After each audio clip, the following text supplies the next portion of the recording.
বিষ খাওয়াইলা। ও কাকা, এটা বরিশালে মাছের দাম, বরিশালে মাছের দাম একটু বেশি হয়। মাছের যেমন ডক তেমন গাদা ধরে দেন, প্রত্যেকটা মাছ ধরে দেন আপনারা। এখন বর্তমানে যে গাড়ি ধোয়া মাছ আসতেছে, বন্ধের যে গাড়ি ধোয়া মাছ, ওইটার দাম বাবা কম হবে। জালো মেন কথা, ওই লবণ টবণ রইলে ওইটা বেচবি। আর যদি ভালো মাছ কেনেন, দাম বেশি, যে জায়গাতেই কেনেন, খালি আমার কাছে না, এটাই না, যে জায়গাতে কেনেন লোকাল মাছ কিনতে হলে 800 টাকা নিজে কিনতে পারবেন না। এই জন্যই দেন আমার কথা, 100 টাকা বেশি দিয়ে কেনেন, ভালো থাকেন, যে জায়গাতে নেন, যে জায়গাতে নেন, ও নিয়ে কোনো ব্যাপার না।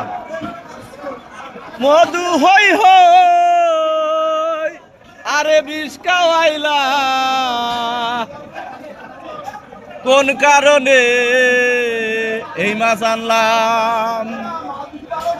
ভালো মাছ বেচবার যাইয়া ধরা খাইলাম।